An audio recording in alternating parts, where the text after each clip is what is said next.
नमस्कार. Knowledge basket इंडियामध्ये परत एकदा सगळ्यांचं खूप खूप स्वागत. आता आपण बघूया एनटी स्कॅन का करतात आणि एनटी स्कॅन म्हणजे काय.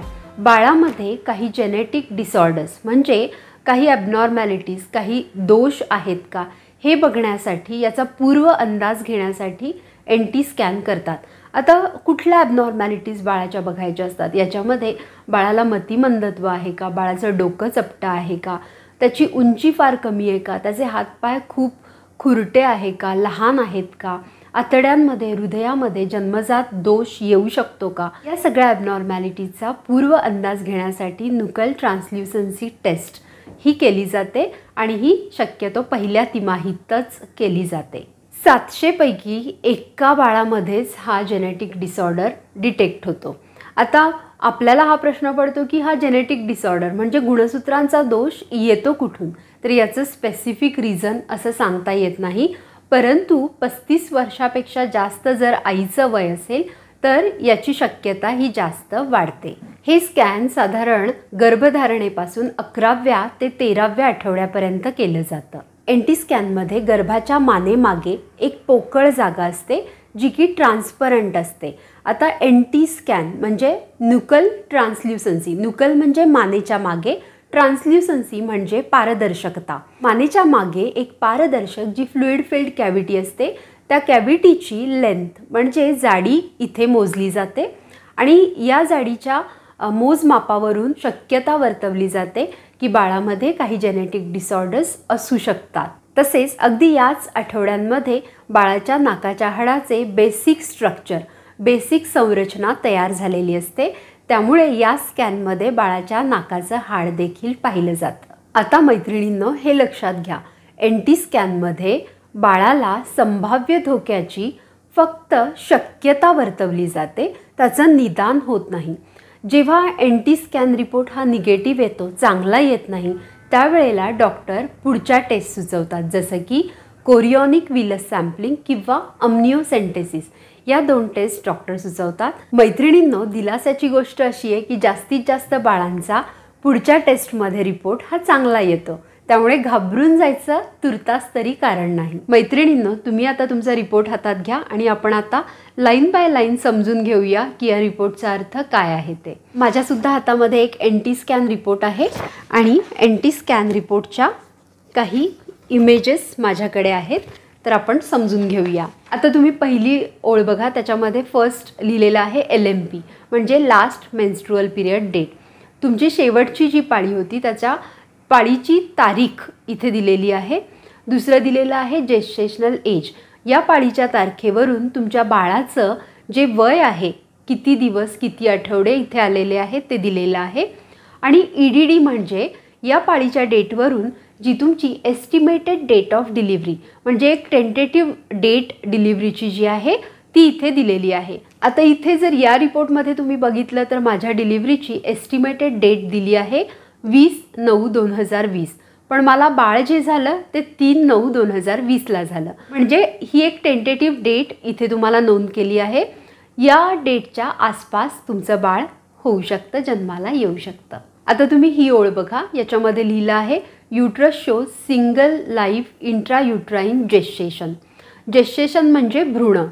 तर आता युट्रस म्हणजे गर्भाशय. गर्भाशयामध्ये एकच, ट्विनसुद्धा असू शकतो, तर आपल्या केसमध्ये एकच लाईफ जिवंत आणि इंट्रायुट्राईन म्हणजे गर्भाशयाच्या आतमध्येच हा गर्भ आहे. आता तुम्ही पुढची ओळ बघा, ज्याच्यामध्ये लिहिलं आहे foetal poles and cardiac activity well visualised. Foetal poles म्हणजे आपलं बाळ, जे पोल्स सुरुवातीलाच डिटेक्ट झाले आहेत ते, आणि कार्डियॅक ॲक्टिव्हिटी म्हणजे बाळाच्या हृदयाचं कार्य. वेल व्हिज्युअलाइज्ड व्यवस्थित चालू आहे आणि व्यवस्थित सोनोग्राफीमध्ये डिटेक्ट झालेलं आहे. त्याच्याच पुढे दिलेलं आहे FHR 172 beats per minute BPM.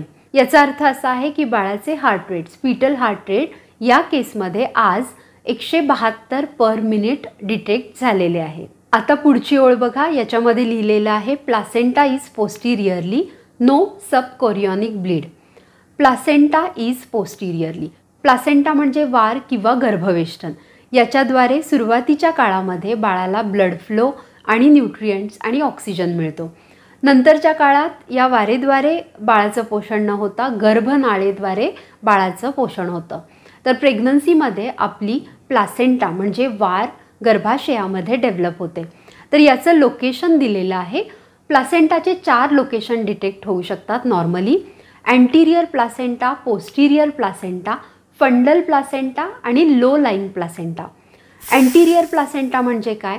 ती तुमच्या पोटाच्या अगदी जवळ म्हणजे नेक्स्ट टू युअर बेली ही प्लासेंटा आहे, त्याला अँटिरियर प्लासेंटा म्हणतात. आता ही जी वार आहे ही जर तुमच्या पाठीच्या कण्याला लागून चिटकून असेल म्हणजेच तुमच्या गर्भाशयाच्या मागच्या बाजूला असेल तर याला पोस्टिरियर प्लासेंटा म्हणतात, जे की या केसमध्ये दिसत आहे. तिसरं प्लासेंटा डिटेक्ट होऊ शकतं ते म्हणजे फंडल प्लासेंटा. ते म्हणजे गर्भाशयाच्या वर जी प्लासेंटा डिटेक्ट होते त्याला फंडल प्लासेंटा. आणि लो लाईन म्हणजे तुमच्या सर्व्हिक्सजवळ गर्भाशयाच्या खाली जर प्लासेंटा डिटेक्ट झाली तर त्याला लो लाईंग प्लासेंटा असं म्हणतात. लो लाईंग प्लासेंटाला प्लासेंटा प्रिव्हिया असं देखील म्हणतात.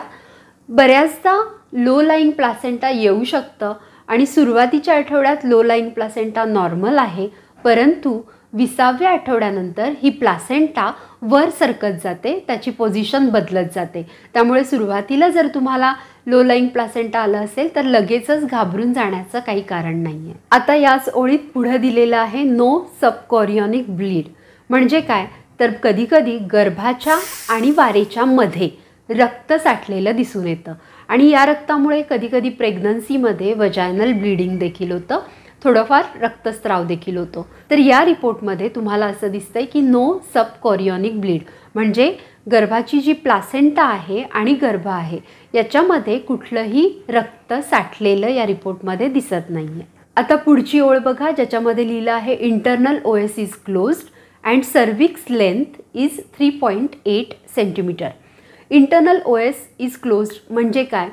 तर सर्व्हिक्स म्हणजे तुमच्या गर्भाशय मुखाच्या वरची जी बाजू आहे ती क्लोज्ड आहे असं इथे दिलं आहे.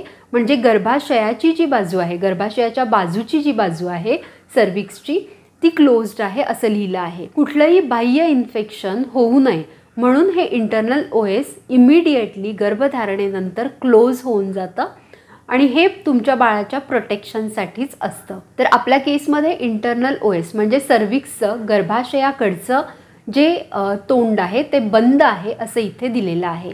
आणि पुढे दिलं आहे सर्वायकल लेंथ इज 3.8 सेंटीमीटर, जे की नॉर्मल आहे. 2.5 सेंटीमीटरपेक्षा जर तुमची कमी सर्वायकल लेंथ आली तर याला शॉर्ट सर्व्हिक्स असं म्हणतात.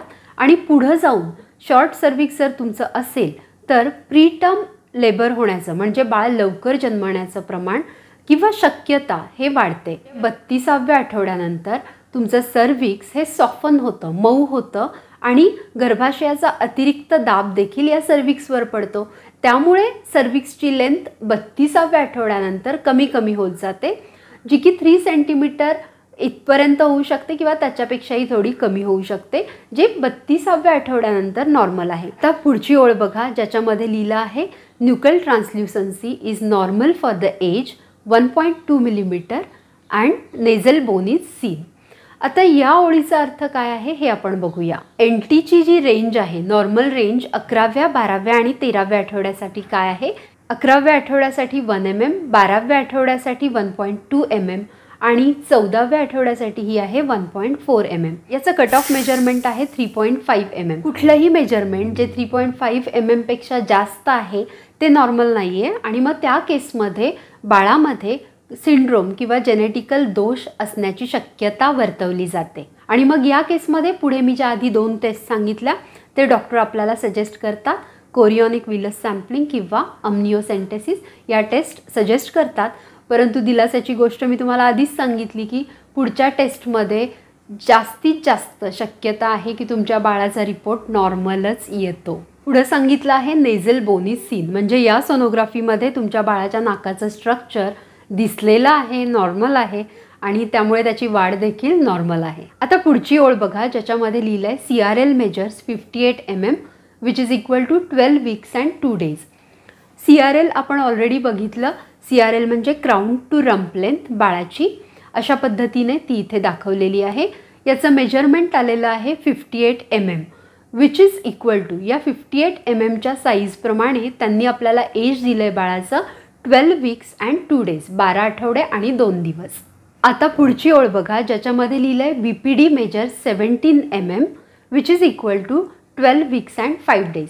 BPD म्हणजे बायपरायटल डायमीटर, म्हणजे बाळाच्या मेंदूच्या कवटीच्या एका लोबपासून दुसऱ्या लोबपर्यंतचं जे अंतर आहे ते इथं मेजर केलेलं आहे.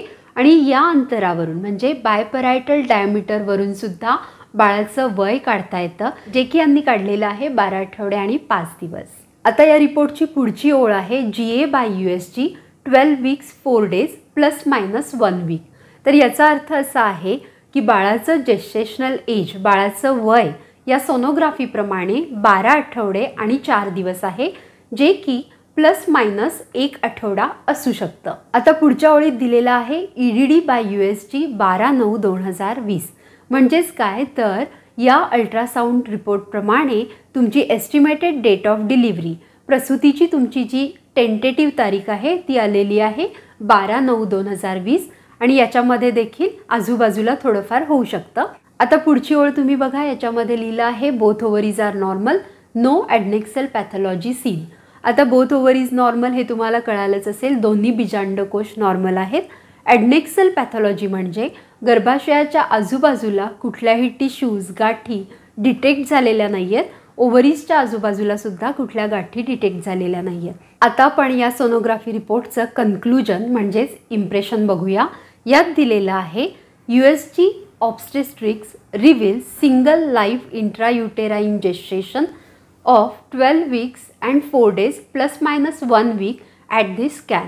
म्हणजे काय तर या सोनोग्राफीप्रमाणे बाळाचं एक सिंगल लाईफ इंट्रायुटेराइन प्रेग्नन्सी याच्यामध्ये आहे, एक जिवंत गर्भ याच्यामध्ये आहे आणि याचं जे वय आहे, याचं जे जेस्टेशनल एज आहे ते आहे 12 आठवडे आणि 4 दिवस.